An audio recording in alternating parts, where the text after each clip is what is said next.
Hi, it's Danny Flexen with the latest edition of SecondsOut ReFLEXions. We're here at BT Studios today, lovely location, bit of a change from where we normally film it in my front room in sunny Snodland, but big weekend of boxing action to reflect upon, starting I guess with Jarrett Hurd losing his unified super welterweight titles to an inspired Julian J. Rock Williams. Best performance of Williams' career, no doubt about that.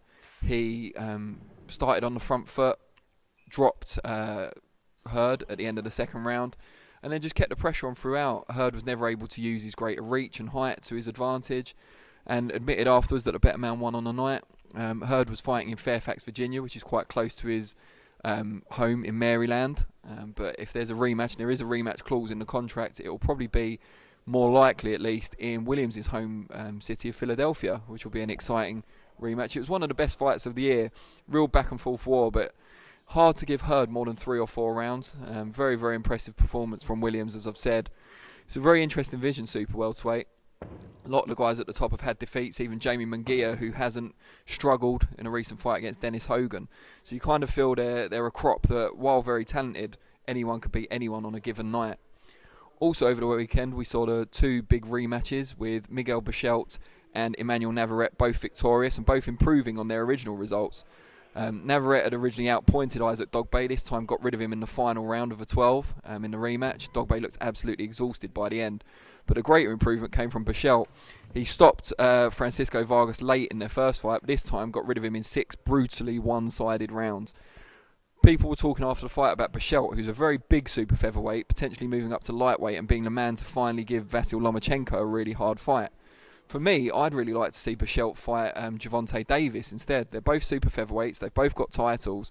It could be this generation's, dare I say it, Mayweather-Castillo or Castillo-Mayweather. I believe he was the champion coming into it.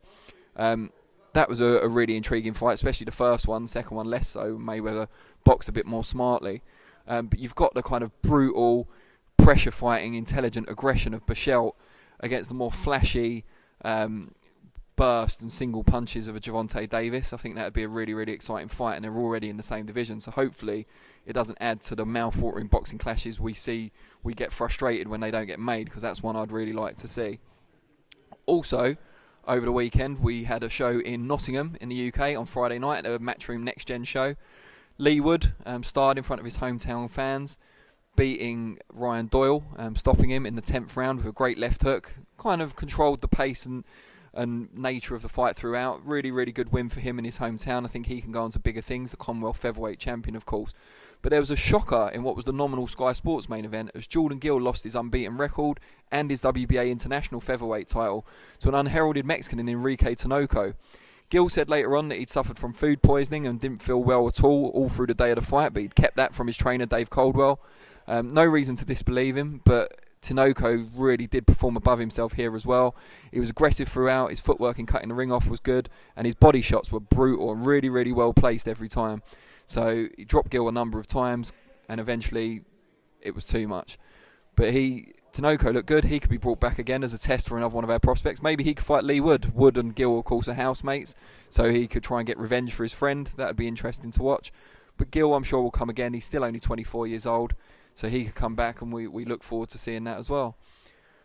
Tell us what you think was the best performance of the weekend. It's hard to see past Julian Williams. Great performance from him. But you never know, you might think it was someone else, maybe even Enrique Tinoco. Want to hear what you think. And also, what do you think of a potential Miguel Berchelt, Gervonta Davis clash? Do you want to see Berchelt go up and fight Lomachenko? Or do you think my alternative option's worth looking at? Let us know what you think in the comments below. We'll be back next week, Monday, 4:30 p.m. for the next ReFLEXions. And we'll look ahead to the coming weekend's action, Thursday, 4:30 p.m. with FlexPectations. Always a pleasure. Thanks very much for your time.